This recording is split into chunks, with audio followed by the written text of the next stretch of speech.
Oi, maravilhosas, maravilhosos, tudo bem com vocês? Hoje é o segundo dia do nosso estudo do livro Campo de Batalha da Mente, de Joyce Meyer. Meu nome é Lídia Miranda.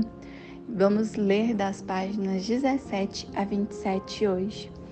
Então eu vou lendo, fazendo o resumo para vocês, comentando. Amém? Então vamos lá.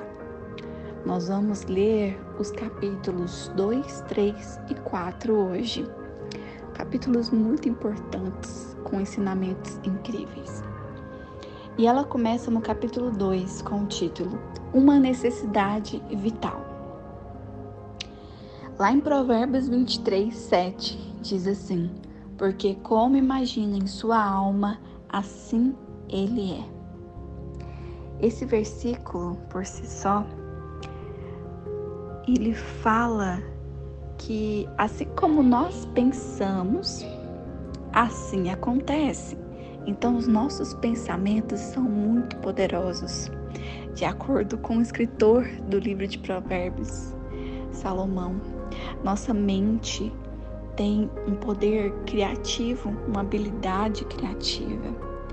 Se os nossos pensamentos podem influenciar no que nos tornaremos, então deve ser prioridade nossa ter pensamentos corretos. E aqui ela fala que quero que você sinta a absoluta necessidade de manter seus pensamentos em linha com a palavra de Deus. Você não pode ter uma vida positiva e uma mente negativa.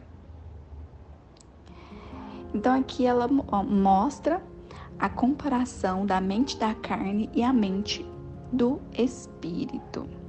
Porque os que se inclinam para a carne cogitam das coisas da carne, mas os que se inclinam para o espírito cogitam das coisas do espírito. Romanos 8, 5. Então o versículo é bem claro, né? Se colocamos na nossa mente as coisas da carne, caminharemos na carne. Mas se colocarmos na nossa mente as coisas do Espírito, caminharemos no Espírito. Então, nós devemos policiar os pensamentos errados, negativos.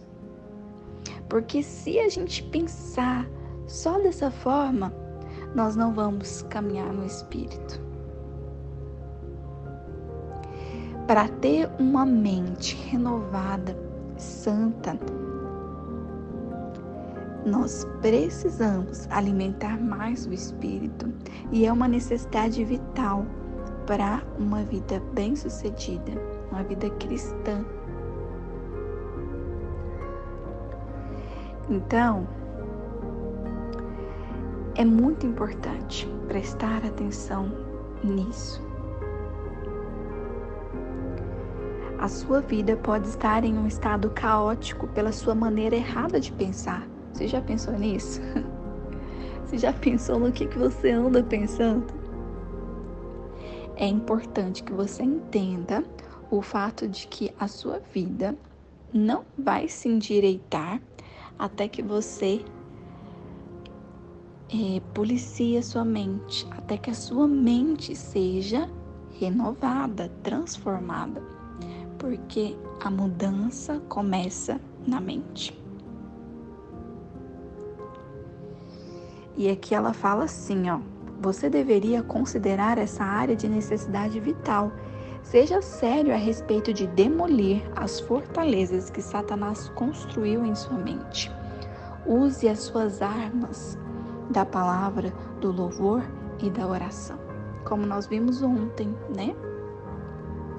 Então, pelo Espírito, próximo tópico aqui. Não por força nem por poder, mas pelo meu Espírito, diz o Senhor dos Exércitos. Zacarias 4, 6. Uma das melhores ajudas para ser livre é pedir a ajuda de Deus e pedir frequentemente.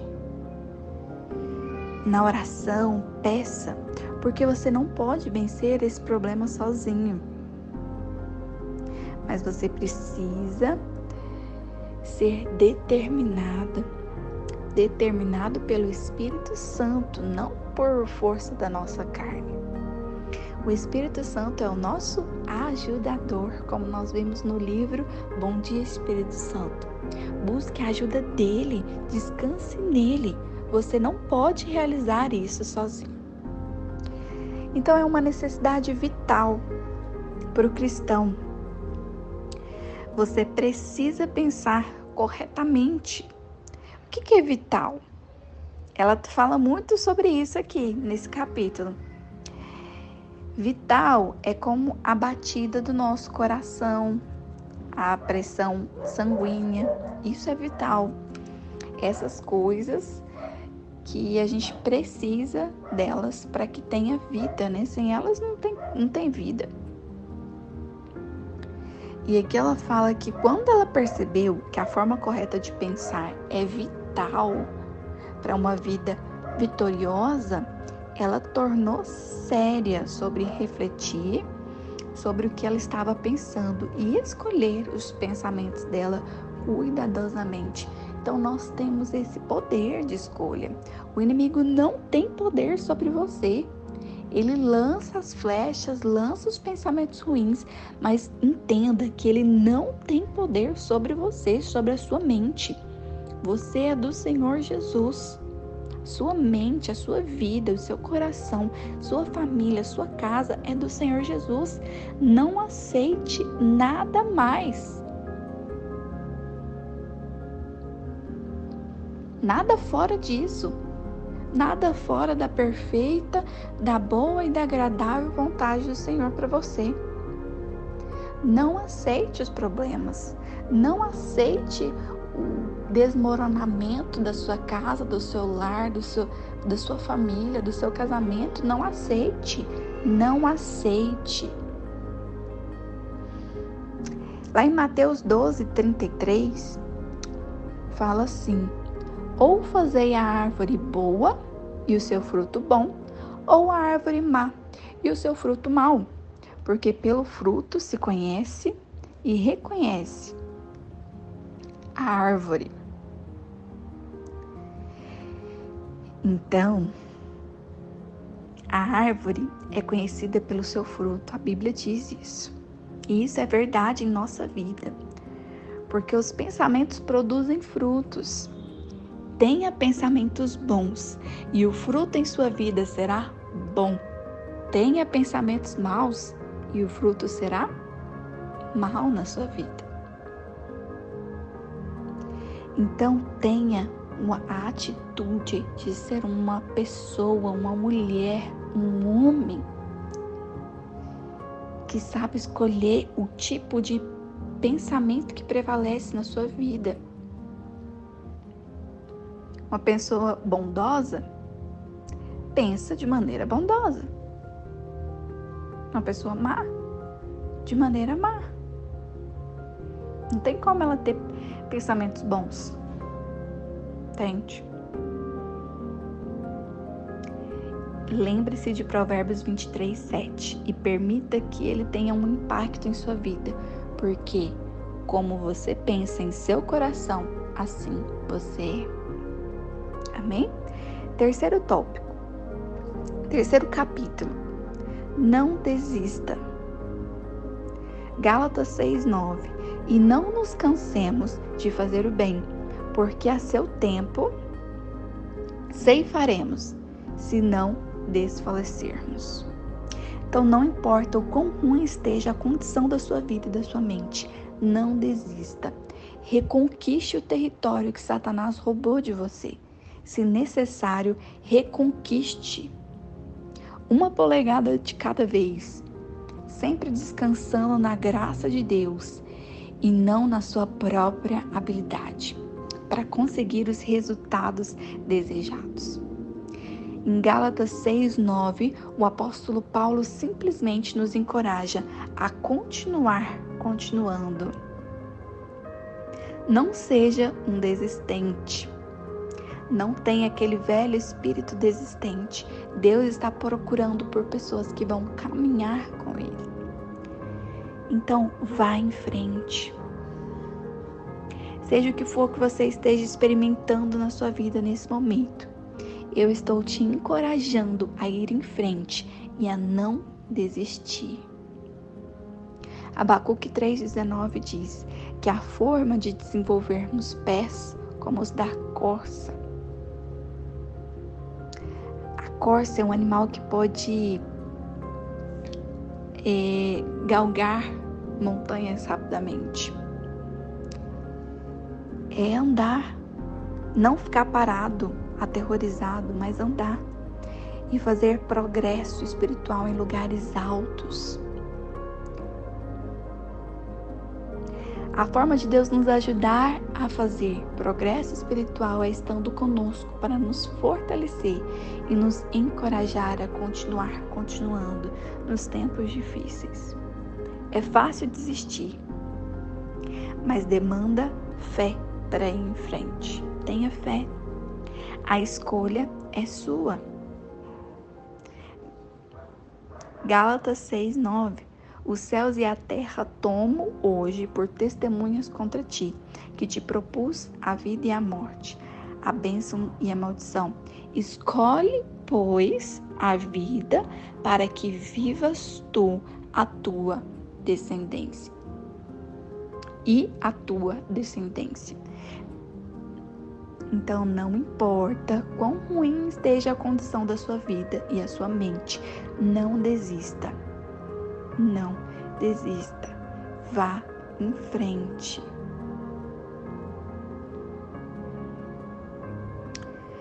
Quando passares pelas águas, eu serei contigo. Quando pelos rios, eles não submergirão. Quando passares pelo fogo, não te queimarás, nem a chama arderá em ti. Os céus e a terra tomo hoje por testemunhas contra ti, que te propus a vida e a morte, a bênção e a maldição. Escolhe, pois, a vida para que vivas tu e a tua descendência. Isaías 42:2. Acredito que deu alguma divergência aqui. Quando eu fui copiar, eu não sei se é essa a referência, mas enfim. A escolha é sua. Deuteronômio 30:19. Quando começarmos a sentir que a batalha da mente está muito difícil e que não daremos conta, então devemos ser capazes de lançar fora esse tipo de pensamento e escolher pensar que vamos conseguir. Não apenas devemos escolher pensar que vamos dar conta, mas também devemos decidir não desistir. Isso é o que a autora nos diz aqui. Nós temos muitas escolhas para fazer ao longo da nossa vida.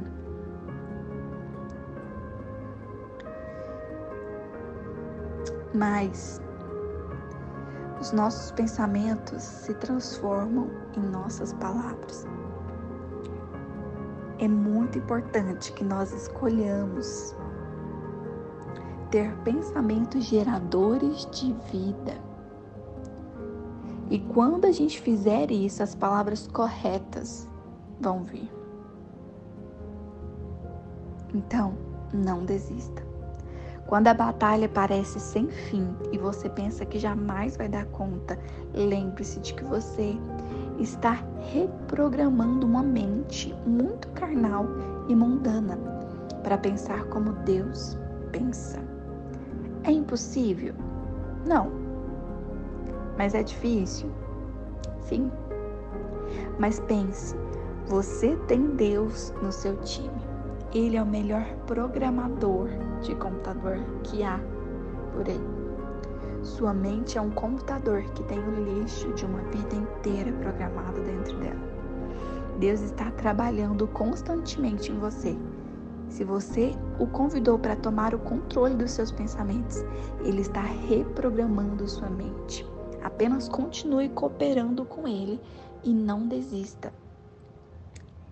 Isso pode levar um tempo e não vai ser fácil, mas Você está indo na direção correta se você escolheu a forma de Deus de pensar.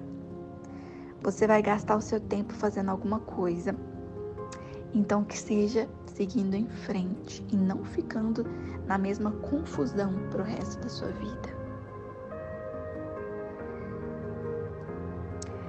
E aqui a autora diz o seguinte: volte e tome posse.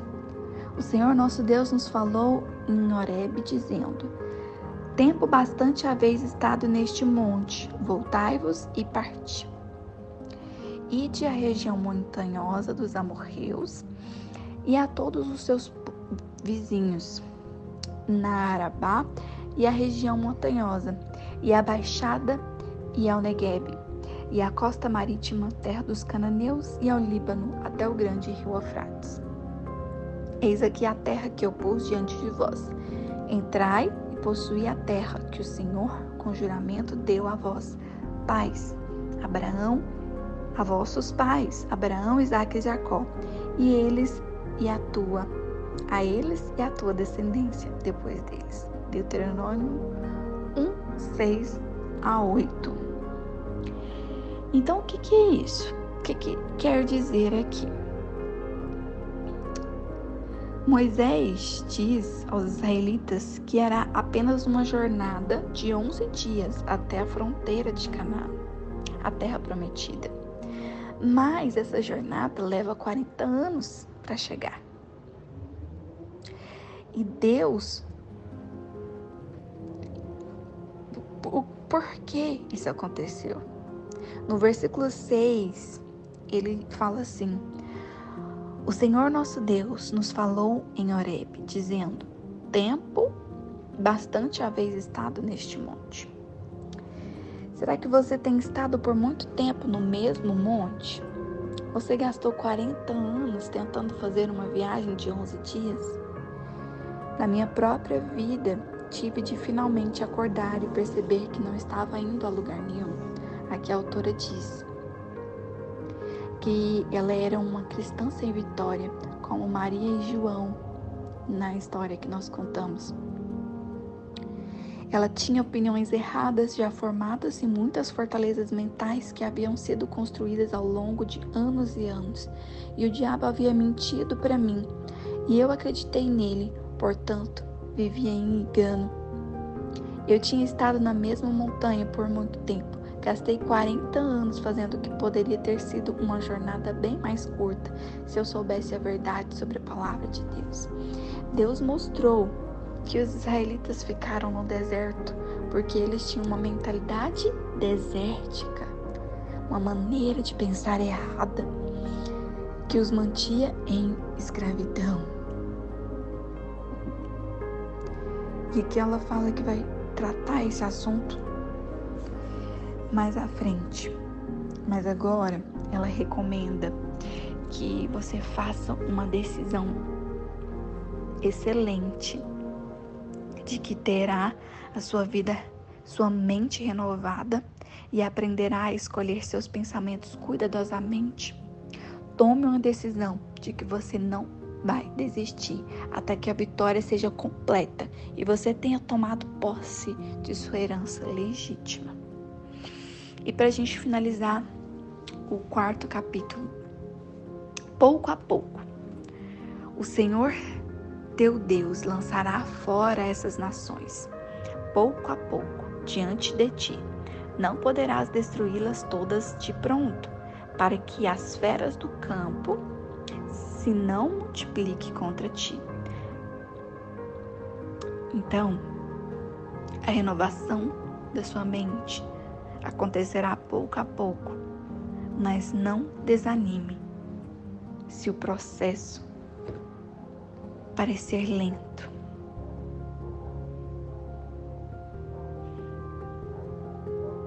Porque Deus está na frente. Aqui a Joyce Meyer diz que essa besta que fala nesse versículo, Deuteronômio 7:22, é muitas das vezes o orgulho que nos consome. se a gente receber uma liberdade muito rapidamente.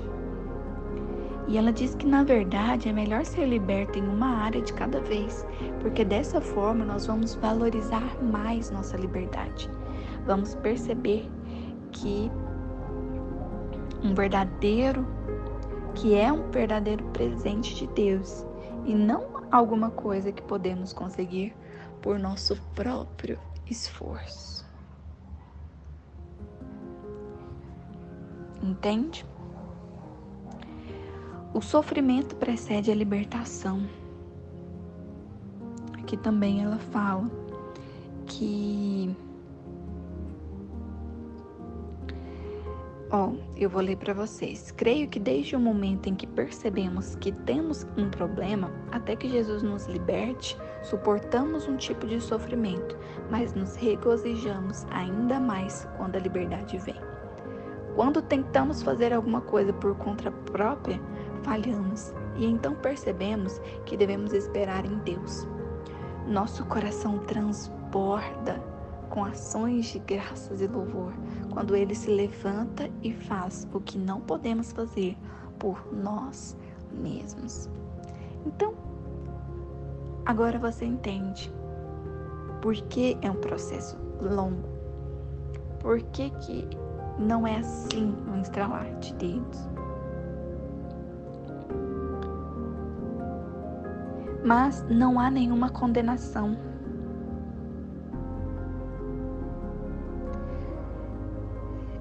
Aqui ela fala o seguinte, Romanos 8:1, né? Ela coloca esse versículo aqui para nós. Agora, pois, já nenhuma condenação há para os que estão em Cristo Jesus. Então, não aceite condenação quando você estiver nos dias maus. Simplesmente sacode a poeira e comece de novo. Porque terão erros, terão fracassos ao longo da caminhada. Mas você já viu um bebê que começa a andar sem cair, sem falhar? Não existe.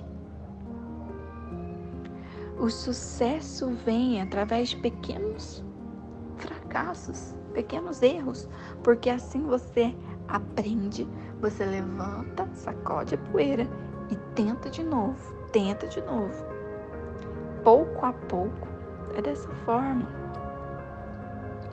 Então a sua vitória vai chegar, mas vai levar um tempo. Não desanime, porque estás abatido, ó minha alma, porque te perturbas dentro de mim. Espere em Deus, pois ainda o louvarei. A Ele, meu auxílio e Deus meu. O desânimo destrói a esperança. E o diabo sempre tenta nos desanimar, porque sem esperança nós desistimos, e é isso que o diabo quer que nós façamos. A Bíblia nos diz repetidamente para não ficarmos desanimados nem desalentados. Deus sabe que não chegaremos à vitória se ficarmos desanimados. Então Ele sempre nos encoraja quando iniciamos um projeto. Ele nos diz, não fique desanimado. Deus nos quer animados e não desanimados. Amém? Então, quando você tiver com aqueles pensamentos de fracassos, eu não vou te conseguir, é muito difícil, eu sempre fracasso, é a mesma coisa, nada muda. Ore.